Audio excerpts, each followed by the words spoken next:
ঘুম থেকে তাড়াহুড়ো করে উঠে অফিস কিংবা ক্লাসের উদ্দেশ্যে রওনা দিয়ে অসহ্য ভিড়, ট্রাফিক জ্যাম আর গাড়ির ধাক্কাধাক্কি ঠেলে কোনো মতে গন্তব্যে পৌঁছালেন। কিন্তু শেষ রক্ষা হলো না, যেহেতু দিনের কোনো এক সময় একই ঝামেলা সামলে আবারও আপনাকে ঘরে ফিরতে হবে। এবার ধরা যাক, সারা সপ্তাহের খাটুনির পর শুক্রবারের বন্ধে বন্ধুরা মিলে সিদ্ধান্ত নিলেন কোথাও একটু ঘুরে আসবেন। কিন্তু সিএনজি, অটোর লাগামহীন ভাড়া এবং রাস্তায় জ্যামে আটকানোর ভয়ে শেষ পর্যন্ত দমে গেলেন। এই অবস্থা থেকে বেরিয়ে একটু ভিন্ন ধরনের জীবন বেছে নিলে কেমন হয় যদি আপনি একটু অ্যাডভেঞ্চার প্রিয় হন? এমন ভাবনা মোটেও আজগুবি না যদি আপনার সারাদিনের সঙ্গী হয় সাইকেল। চট্টগ্রামে সাইক্লিং অতীতে খুব একটা জনপ্রিয়তা পায়নি। পাহাড়ি এবং ঝুঁকিপূর্ণ রাস্তা তরুণদের সাইক্লিংয়ের বিষয়ে খুব একটা উৎসাহিত করেনি। তবে ধীরে ধীরে এই মানসিকতার পরিবর্তন হচ্ছে। এখন বিভিন্ন বয়সী মানুষ সাইক্লিংয়ের বিষয়ে উৎসাহিত হচ্ছেন। শহরে সংগঠিত হচ্ছে কয়েকটি সাইক্লিং গ্রুপ। শহরের রাস্তায় এখন প্রায়শ দেখা যায় সাইকেল র্যালি। ভোরবেলায় কিংবা বিকেলে বিভিন্ন বয়সী মানুষদেরও দেখা যায় সাইকেল চালাতে। আমি একজন স্টুডেন্ট, যেহেতু তাই নিজের বিভিন্ন কাজে সাইকেলটাকে ব্যবহার করছি, যার দরুন আমার বিভিন্ন জায়গায় যাওয়ার ক্ষেত্রে যে গাড়ি ভাড়াটা হচ্ছে সেটা দিতে হচ্ছে না। সাইকেলিংকে পরিবেশ এবং নিজের জন্য দেখলাম অনেক উপকারী মনে হলো, তাই আমি সাইক্লিংটাকে বেছে নিয়েছি। যুব সমাজ বিভিন্নভাবে অবৈধ কাজে জড়িয়ে যাচ্ছে, যা কিনা আমার কাছে মনে হয়েছে এবং আমি তার সত্যি কথা, তার বাস্তবের রূপ দেখেছি। যদি আমরা সাইক্লিংটাতে ইনভলভ হই, কোনো সময় থাকবে না কোনো অনৈতিক কাজ করার। তরুণ সাইক্লিস্টদের উদ্দেশ্য মানুষের কাছে সাইকেলকে নতুনভাবে তুলে ধরা আর যানজটপূর্ণ নগরীর জট এড়িয়ে গন্তব্যে পৌঁছতে নিজেকে আরেকটু তৈরি করা, সাথে হালের চমক দেওয়া। ফ্যাশন তো থাকছেই। নিজেদের আনন্দের পাশাপাশি সাইক্লিস্টদের সংগঠনগুলো পরিবেশ দূষণ রক্ষা, শীতবস্ত্র বিতরণ সহ নানা সামাজিক কর্মকাণ্ডে অংশ নেয়।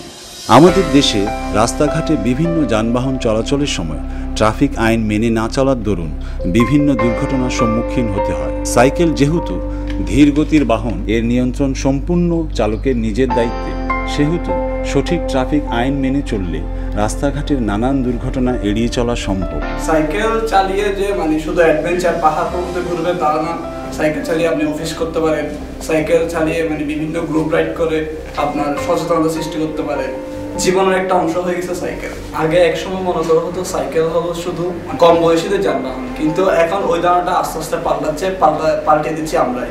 এখন সকল শ্রেণীর পেশাজীবী, তারপর ডাক্তার, ইঞ্জিনিয়ার সবাই কিন্তু এখন সাইকেল চালাচ্ছে গ্রুপের সাথে।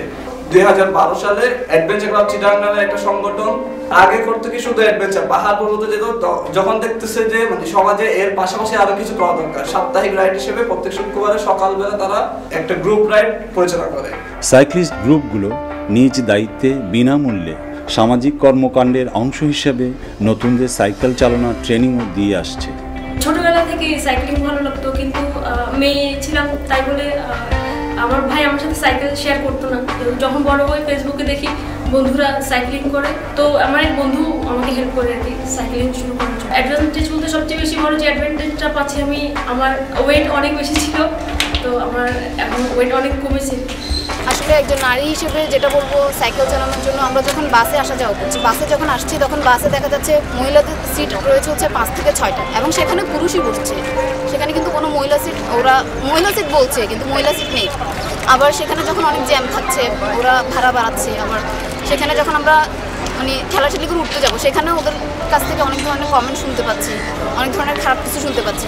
তো খারাপ কিছু যখন ওখানে শুনছি, সাইকেল চালিয়েও খারাপ কিছু শুনছি, কিন্তু সেখানে ঠেলাঠেলি করে উঠতে হচ্ছে না। আমার সাইকেল আমি চালাচ্ছি এবং ফিজিক্যালি অনেক স্ট্রং থাকছে সাইকেলটা চালিয়ে। তবে শহরের রাস্তায় সাইক্লিং এখনও শতভাগ নিরাপদ হয়নি।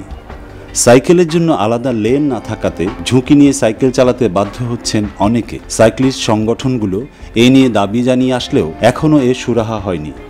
সাইকেলের ক্ষেত্রে জ্বালানি যে ব্যবহারটা সেটা নেই বললে চলে, টোটালি নেই। আর সেটা আমরা পরিবেশ বান্ধব, কারণ এখানে কোনো দূষিত কোনো গ্যাস বা পদার্থ কোনো কিছুই ব্যবহার করছে না বা বের হচ্ছে না। সেক্ষেত্রে সাইকেলগুলো চালালে অনেক রিস্ক থাকে, চালানোর সময় অ্যাক্সিডেন্ট হওয়ার একটা ঝুঁকি থাকে। সেক্ষেত্রে আমরা যদি রাস্তায় লেন করি, যেমন 1 লেন, 2 লেন, 3 লেন, 4 লেন, এরকম লেন সিস্টেম যদি থাকে, 4 নম্বর লেনে যদি আমরা সাইকেলকে যদি দিয়ে থাকি, তাহলে ওদের জন্য অনেক উপকার হয়। বয়সভেদে সাইকেলের ধরনও নির্ভর করে। বাচ্চাদের জন্য রয়েছে বেবি সাইকেল, আর যারা তরুণদের মধ্যে নতুন সাইকেল চালনায় যুক্ত হচ্ছেন তাদের জন্য সিঙ্গেল স্পিড অর্থাৎ রয়েছে গিয়ার ছাড়া সাধারণ সাইকেল। আর যারা দক্ষ বা পারদর্শী তাদের জন্য সাইক্লিস্টদের উচ্চতা ভেদে বিভিন্ন ফ্রেমের সাইকেল বেছে নেওয়া যায়। বর্তমানে তরুণদের মধ্যে সাইকেল স্টান্ট অনেক জনপ্রিয়। এর জন্য সেফটির বিষয়টিও অনেক জরুরি। তরুণদের কাছে স্টান্টটিও বর্তমানে স্পোর্টস অথবা আর্টের পর্যায়ে পড়ে। তো 2012 সালে এসে প্রথম সাইক্লিংটাকে আমি স্পোর্টস হিসেবে নিই বাংলাদেশ অ্যাডভেঞ্চার ক্লাবের আয়োজনে হালদাবিলিতে। 2015-তে এপ্রিল মাসে একটা রেস ইভেন্ট হয় এখানে। তো সেখানে প্রথম সুযোগ হয় যে একটা কোনো রেস কম্পিটিশনে যাব। তো দেখি যে মোটামুটি দেশের ভালো ভালো সাইক্লিস্টদের সাথে কম্পিটিশন করে শেষ পর্যন্ত আমি চ্যাম্পিয়ন হয়ে যাই। সাইকেলের দুর্ঘটনায় 80% আঘাতপ্রাপ্ত হয় মাথায়। সেক্ষেত্রে সেফটির জন্য হেলমেট অবশ্যই প্রয়োজনীয়। হেলমেটের পাশাপাশি অন্যান্য সেফটি গিয়ার একজন সাইক্লিস্টের জন্য অত্যন্ত প্রয়োজন। গার্জিয়ানদের মধ্যেও এই সচেতনতা এসছে যে না, সাইকেলিংটাও আপনার স্বাস্থ্যের জন্য ভালো, প্লাস সময় তো অনেকটা সেভ করে। এখন বাচ্চাদেরকে প্যারেন্টসরা দিচ্ছে। মূলত আমি কাজ করি বেবি সাইকেল দিয়ে। তো বেবি সাইকেলে যেটা আমি দেখি, এক সময় গার্জিয়ানরা বা আমরা নিজেরাও সাইকেল চালানোর সুযোগ আমাদের ছিল না। তো এখনকার প্যারেন্টসরা অনেক সচেতন। তারা বাচ্চাদেরকে দেন তাদের গ্রোয়িংয়ের জন্যে, তারা সাইকেলিংয়ের জন্যে। ওভারঅল যে আমাদের প্যারেন্টসদের মধ্যে বা সবার মধ্যে সচেতনতা এসছে, যার কারণে আমি মনে করি একজন সাইকেল ব্যবসায়ী হিসেবে আমাদের সাইকেলের ব্যবসাটা গ্রোয়িং। বর্তমানে সাইকেলের বিজনেসটা অনেক ভালো। তরুণদের থেকে আমরা খুব একটা ভালো সাড়া পাচ্ছি, কারণ তরুণ প্রজন্ম সাইকেল চালানোটাকে একটা ফ্যাশন বলেন, ওদের প্রয়োজনীয় দিক থেকে বলেন, বিভিন্ন কাজে ব্যবহার করার জন্য ওরা খুব আগ্রহী। আর বিজনেসটা বলতে গেলে বিগত বেশ কয়েক বছরের তুলনায় চলতি 2-3 বছর আমরা খুব ভালো সাড়া পাচ্ছি। বাজারে বিভিন্ন দামের সাইকেল রয়েছে। দেশি ও বিদেশি সাইকেলের দাম 5,000 টাকা থেকে 2-3 লাখের মধ্যে সাধারণত হয়ে থাকে। আমি একজন ছোট ব্যবসায়ী, অনেক বড় বড় ব্যবসায়ীরা আছেন। ওনারা যদি এই সেক্টরে আসেন তাহলে হয়তো বা এগুলা আমরা যারা বাঙালিরা আছি আমাদের ক্রয় ক্ষমতার মধ্যে আসবে। শুনতে অবাক লাগলেও সত্যি, আন্তর্জাতিক বাজারে ব্যবহৃত অনেক সাইকেল এখন তৈরি হচ্ছে আমাদের বাংলাদেশে। র্যালে, ডায়মন্ড ব্ল্যাক, ট্র্যাক সহ বিশ্বের কয়েকটি নামকরা প্রতিষ্ঠান বছরে গড়ে 5 লাখ সাইকেল কিনছে বাংলাদেশ থেকে। ইউরোপের 13টি দেশ সহ বিশ্বের 20টি দেশে এখন সাইকেল রপ্তানি করছে বাংলাদেশের সাইকেল নির্মাতা প্রতিষ্ঠান।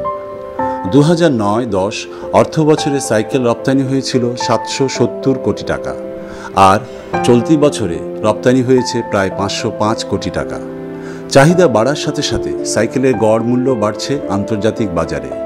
সাইকেল তৈরির 80% যন্ত্রপাতি দেশি তৈরি হওয়ায় জাতীয় অর্থনীতিতে গুরুত্বপূর্ণ অবদান রাখছে রপ্তানিমুখী এই শিল্প। বাংলাদেশের বাজারে বর্তমানে বছরে 5 লাখেরও বেশি সাইকেলের চাহিদা রয়েছে। আমদানি নিরুৎসাহিত করতে স্থানীয় ও আন্তর্জাতিক বাজারে সরবরাহ বাড়াতে সরকারি উদ্যোগ নেওয়া জরুরি বলে মনে করেন দেশীয় শিল্প উদ্যোক্তারা। আমরা তো এই মুহূর্তে যা করতেছি হয়তো নিজ উদ্যোগে করতেছি, নিজেদের সামান্য অর্থায়নও করতেছি। সরকার যদি বিভিন্নভাবে আমাদেরকে সুবিধা দেয়, হয়তো মনে করেন বন্ড সুবিধা, ব্যাংকিং সুবিধা, এই সকল সুবিধা যদি দেয়, হয়তো ওয়ারহাউসের সুবিধা, তখন দেখা যাবে যে আমরা এই মালগুলাকে বন্ড সুবিধা পাই, বিদেশ থেকে ইম্পোর্ট করি, আবার এটাকে এক্সপোর্ট করতে পারবো।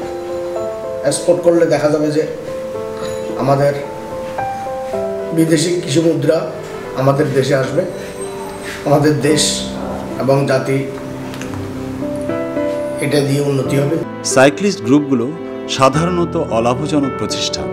শহরে অন্যান্য যানবাহনের পাশাপাশি সাইক্লিস্ট গ্রুপগুলো জনগণকে সাইকেলে উদ্বুদ্ধ বা অভ্যস্ত করার ক্ষেত্রে নানান ভূমিকা রেখে চলেছে।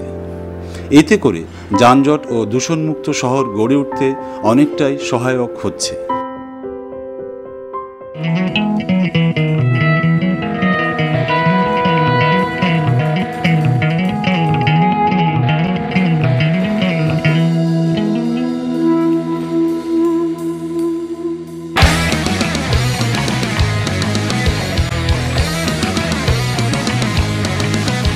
我的创 ঝঞ্ঝার মতো উত্তম, মোরা ঝরনার মতো চঞ্চল, মোরা বিধাতার মতো নির্ভয়, মোরা প্রকৃতির মতো সচ্ছল। মোরা ঝঞ্ঝার মতো উত্তম, মোরা ঝরনার মতো চঞ্চল, মোরা বিধাতার মতো নির্ভয়, মোরা প্রকৃতির মতো সচ্ছল। মোরা ঝঞ্ঝার মতো উত্তম,